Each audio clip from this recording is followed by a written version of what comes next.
It all started, as most suburban tragedies do, with a lawn. Not just any lawn, mind you, but a meticulously manicured, aggressively green patch of Kentucky bluegrass that was the pride and joy of the Harmony Glades Homeowners Association.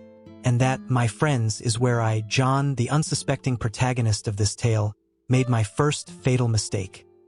I bought a house. Now, I'm a software engineer, not a botanist.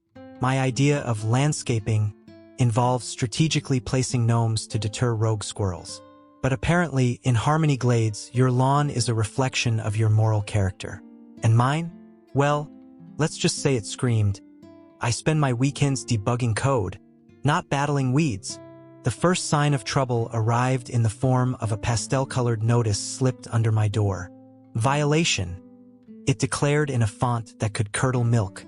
Grass height exceeds permitted 2.5 inches. Immediate action required. I chuckled. 2.5 inches? That's like demanding my beard be trimmed to the millimeter. But, ever the compliant citizen, I fired up the lawnmower and scalped the poor thing down to regulation height. I even edged the sidewalk with a tool I borrowed from my neighbor, whose lawn was so perfect, it looked like it belonged in a golf course. Naively, I thought that would be the end of it. I was wrong. So wrong. A week later, another notice. Violation. Weed infestation. Dandelions observed in unacceptable quantities. Dandelions? Those cheerful yellow flowers that bees adore? Apparently, they were the enemy. I spent an entire Saturday crawling around my lawn, armed with a dandelion digger, feeling like a medieval peasant fighting off a plague. But the HOA, led by the infamous Karen, a woman whose power suit seemed permanently fused to her body and whose smile could freeze lava, was relentless. The violations kept coming: improper shrubbery pruning, unapproved mailbox decoration, excessive use of holiday lights. In July, it was like living in a Kafka novel, only instead of a faceless bureaucracy, I was being tormented by a committee of bored retirees with a penchant for micromanagement.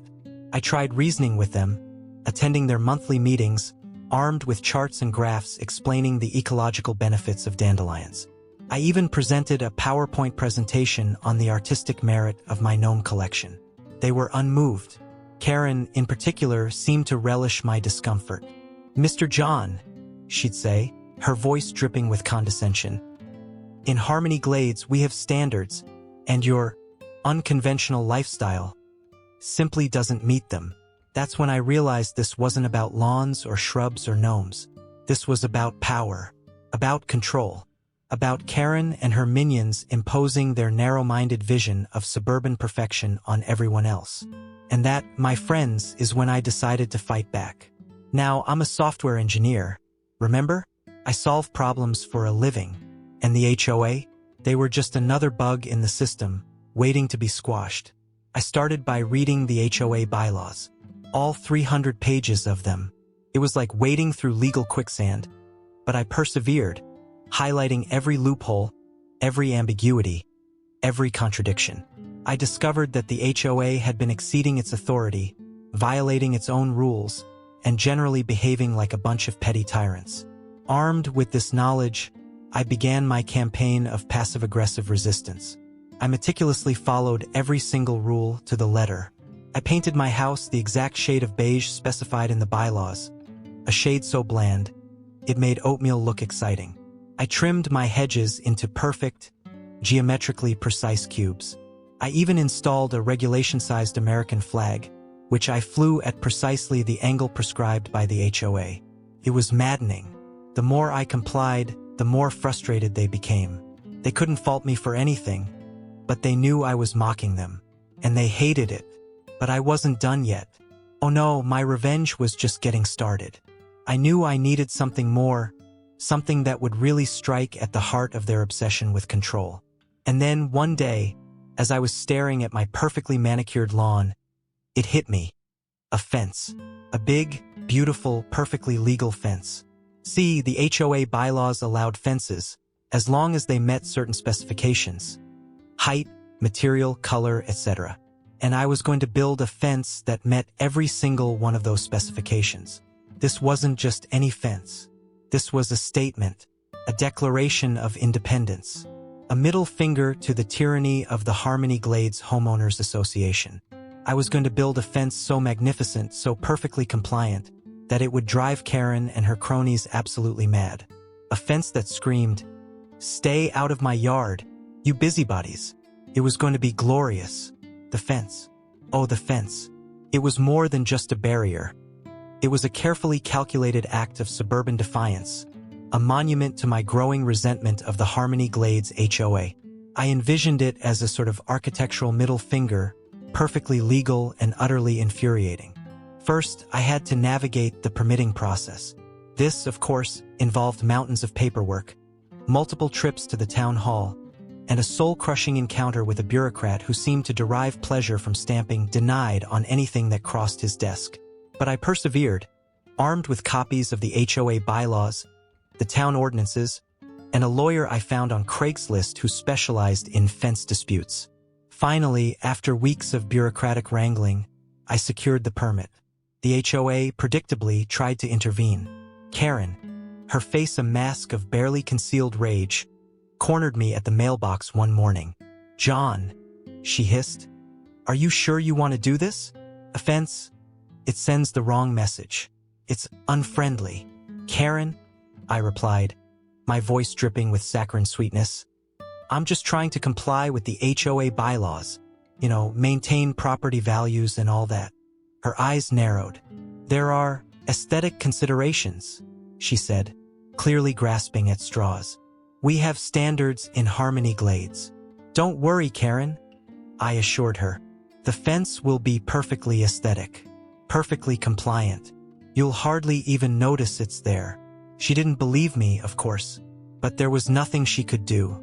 I had the permit, I had the bylaws on my side, and I had a burning desire to make her life as miserable as she had made mine. The construction began early the next morning. The sound of hammering and sawing echoed through the otherwise tranquil streets of Harmony Glades. I hired a local contractor, a burly man named Earl who looked like he could wrestle a bear. Earl was a man of few words, but he understood the mission. He understood that this was more than just a fence. It was a symbol of rebellion. As the fence began to take shape, the neighborhood buzzed with speculation. Some residents cheered me on, whispering words of encouragement and sharing their own HOA horror stories. Others glared at me with suspicion, wondering if I was single-handedly destroying the property values of Harmony Glades. Karen, of course, was apoplectic. She organized emergency HOA meetings, drafted strongly worded letters, and even tried to bribe Earl to sabotage the project. But Earl, loyal to the cause and to my generous paycheck, refused to budge. The fence was constructed of pristine white vinyl, exactly the height and style specified in the bylaws. It was perfect. Too perfect, perhaps. It was so perfectly compliant it was almost insulting. But the real stroke of genius came with the landscaping. See, the HOA bylaws also stipulated that all fences must be appropriately landscaped to enhance the aesthetic appeal of the neighborhood. The bylaws didn't, however, define appropriately landscaped. So, I took it upon myself to interpret the bylaws in the most literal and most annoying way possible. I planted a row of meticulously trimmed boxwood shrubs along the inside of the fence. Each shrub was exactly the same height and width, spaced exactly the same distance apart. They looked like little green soldiers standing guard against the HOA. But the real kicker was what I planted on the outside of the fence. I purchased hundreds of brightly colored plastic flamingos and arranged them in a carefully choreographed formation, creating a dazzling display of pink absurdity. The flamingos were perfectly legal, of course. The HOA bylaws said nothing about flamingos, but they were so utterly ridiculous, so completely out of place in the staid, predictable landscape of Harmony Glades, that they were an instant sensation. People stopped their cars to take pictures. Kids rode their bikes by, pointing and laughing. Even some of the HOA members couldn't help but crack a smile. Karen, however, was not amused. She stormed over to my house, her face red with fury. "John!" she shrieked. "What's the meaning of this? These things are an eyesore." "Karen," I replied, feigning innocence. "I'm just trying to comply with the HOA bylaws." You know, enhance the aesthetic appeal of the neighborhood and all that. Flamingos are not aesthetic, she sputtered. They're tacky. Beauty is in the eye of the beholder, Karen, I said with a shrug. Besides, the bylaws don't say anything about flamingos. So I assume they're perfectly acceptable. She glared at me, her eyes burning with righteous indignation. This isn't over, John, she said, her voice trembling with rage. This isn't over. And she was right. It wasn't over. It was just the beginning. Because as I stood there, admiring my perfectly legal, perfectly infuriating fence and my army of plastic flamingos, I knew that I had only just scratched the surface of my revenge. The HOA had declared war on me and I was ready to fight back with every weapon at my disposal. Suburbia would never be the same. The flamingo fence, as it became affectionately or perhaps derisively known, was a resounding success. It was the talk of Harmony Glades, a symbol of my personal rebellion against the HOA's iron-fisted rule. But it was just the opening salvo. I knew that if I wanted to truly dismantle their reign of terror, I needed to go deeper to exploit the very weaknesses within their own system. My next move was to become an active member of the HOA. Ironic, I know. But I figured, what better way to understand the enemy than to infiltrate their ranks? I attended every meeting, meticulously taking notes, scrutinizing every decision, and pointing out every instance where they violated their own bylaws.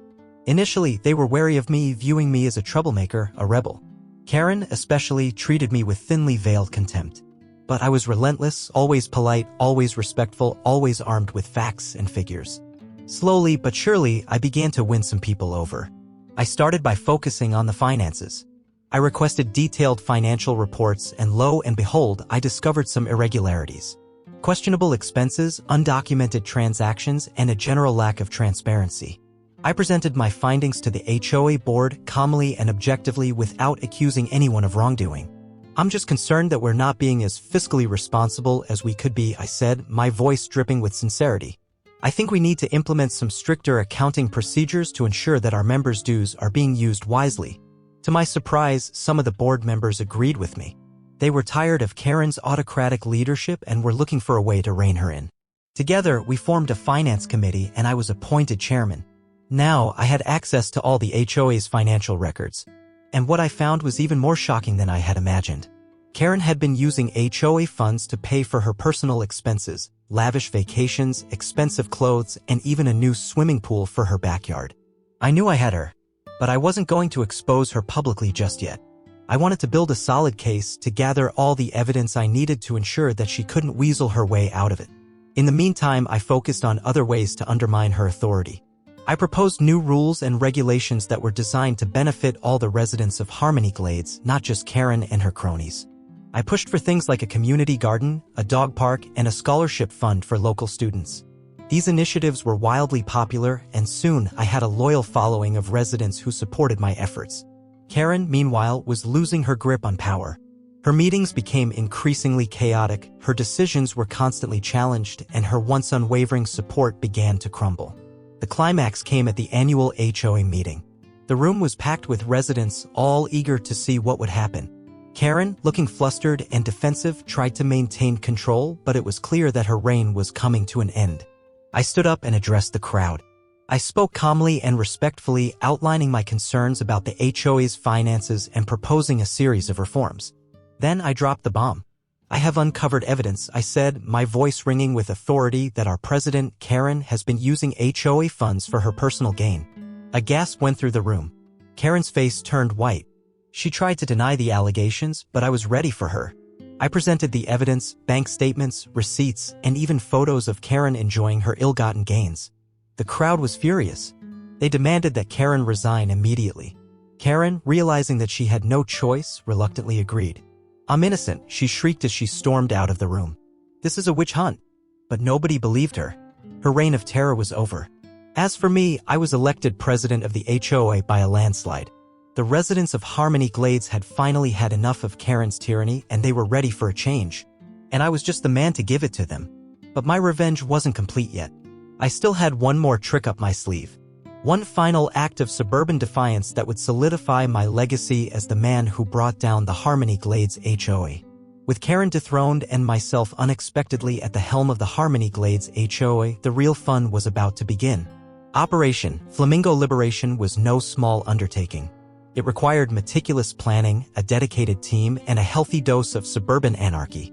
The plan was simple yet audacious. Under the cover of darkness, we would strategically place flamingos on every lawn in Harmony Glades. Not just a few here and there, mind you, but a veritable explosion of pink plastic, transforming our once-staid neighborhood into a surreal, flamingo-filled wonderland. I assembled a team of like-minded residents, all of whom had suffered under Karen's reign of terror. There was Mrs. Henderson, whose prize-winning roses had been deemed too flamboyant by the HOA, Mr. Abernathy, whose meticulously crafted gnome village had been deemed a safety hazard, and even young Timmy Johnson, whose lemonade stand had been shut down for violating zoning regulations. Together, we formed the Flamingo Freedom Fighters, FFF, a secret society dedicated to spreading joy and chaos throughout Harmony Glades. We spent weeks planning our operation, mapping out the neighborhood, assigning routes, and stockpiling flamingos. I managed to acquire a massive shipment of plastic birds from a wholesale supplier in Florida. The delivery truck caused quite a stir when it rolled into Harmony Glades, with residents gaping in disbelief at the sheer volume of pink plastic spilling out of the back. The night of the operation arrived and the FFF sprang into action. Under the cloak of darkness, we fanned out across the neighborhood armed with flamingos and a mischievous grin. We crept through yards, carefully placing the plastic birds in strategic locations, in flower beds, on rooftops, even in swimming pools. The goal wasn't just to create a visual spectacle, it was to send a message. A message of freedom, of rebellion, of refusing to take ourselves too seriously. We wanted to show the world that Harmony Glades was more than just a collection of perfectly manicured lawns and cookie-cutter houses. We were a community united by our shared desire to break free from the shackles of suburban conformity. By dawn, Operation Flamingo Liberation was complete. Harmony Glades had been transformed. The once predictable landscape was now a vibrant, chaotic explosion of pink plastic. It was glorious. As the sun rose, residents began to emerge from their homes, blinking in disbelief at the surreal scene before them. Some were shocked, some were amused, but most were delighted. The neighborhood buzzed with excitement and laughter. Of course, not everyone was happy. A few staunch conservatives grumbled about property values and the sanctity of suburban aesthetics. But their voices were drowned out by the overwhelming chorus of approval. Karen, predictably, was furious. She emerged from her house, her face contorted with rage, and began tearing down flamingos with a vengeance. But it was a futile effort. There were simply too many of them. I watched from my front porch, sipping a cup of coffee and basking in the chaos I had unleashed. It was the culmination of months of planning, scheming, and plotting. And it was all worth it. But the real stroke of genius came when I announced the official HOA policy on flamingos. As president, I declared that all residents were required to display at least 3 flamingos on their property at all times. Failure to comply would result in a hefty fine. The reaction was priceless. Some residents embraced the new policy with gusto, adorning their lawns with even more flamingos. Others grudgingly complied, secretly plotting their revenge. And Karen? She simply moved away, unable to bear the thought of living in a flamingo-filled paradise. With Karen gone and the flamingos firmly established as a symbol of our newfound freedom, Harmony Glades underwent a transformation. The HOA became more relaxed, more inclusive, and more focused on building a strong community. We organized block parties, potlucks, and even a flamingo-themed parade. Harmony Glades was no longer just a collection of houses. It was a home, and it was all thanks to a little bit of revenge, a lot of plastic flamingos, and a software engineer with a knack for suburban warfare. But as I sat on my porch, watching the flamingos sway gently in the breeze, I couldn't help but wonder, what would my next act of suburban rebellion be? Perhaps a giant inflatable dinosaur? Or maybe a synchronized gnome dance? The possibilities were endless, and I was just getting started. Life in Harmony Glades post-Flamingo Liberation was, well, let's just say it was never dull. As HOA president, I found myself navigating a constant stream of bizarre requests and unexpected challenges. The giant inflatable dinosaur proposal, surprisingly, didn't pass. Apparently, there's a limit to suburban absurdity even for us. The synchronized gnome dance, however, was a resounding success, drawing crowds from neighboring towns and solidifying Harmony Glades' reputation as the quirkiest community in the state. But beneath the surface of the flamingo-filled utopia, a new threat was brewing. It started subtly, with a few complaints about excessive noise and unruly gatherings. Then came the anonymous letters, filled with vague accusations and thinly veiled threats. Finally, the vandalism began. Flamingos were stolen, lawns were defaced, and garden gnomes were mysteriously decapitated. It was clear that someone was trying to disrupt the peace and harmony we had worked so hard to create.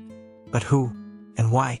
I launched an investigation, questioning residents, reviewing security footage, and even consulting with a retired detective who lived down the street.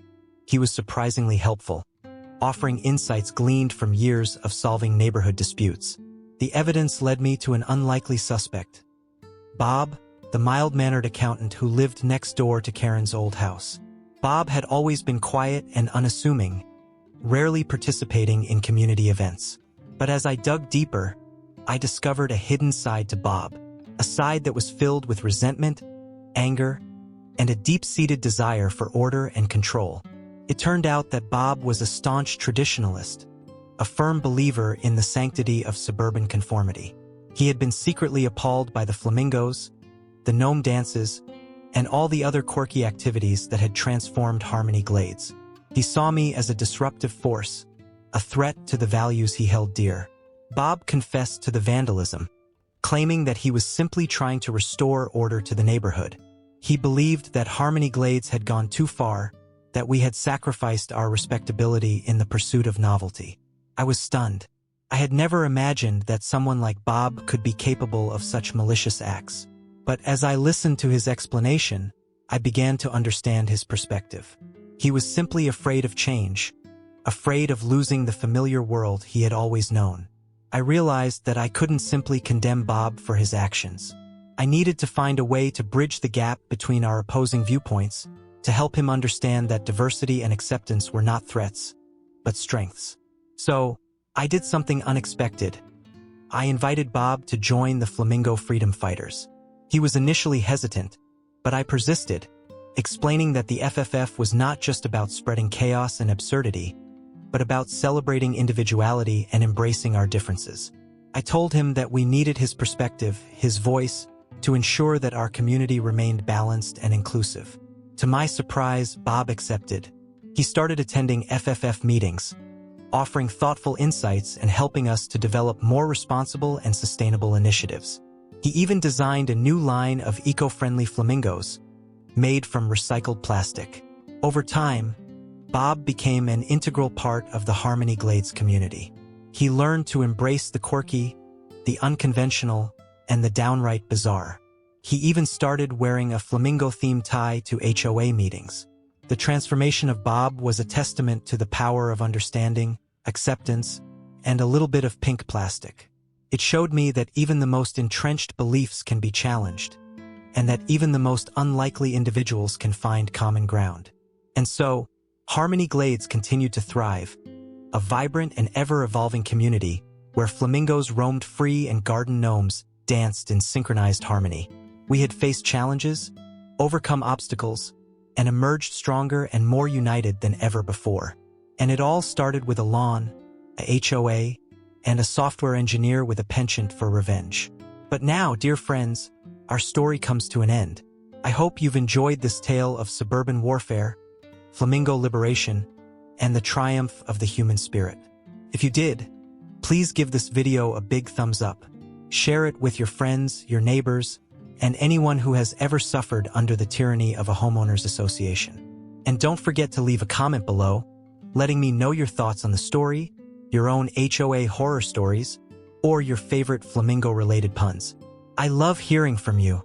Finally, be sure to subscribe to my channel for more tales of quirky adventures, unlikely heroes, and the occasional act of suburban rebellion. Thanks for watching, and remember, stay weird, stay wonderful, and never underestimate the power of a plastic flamingo.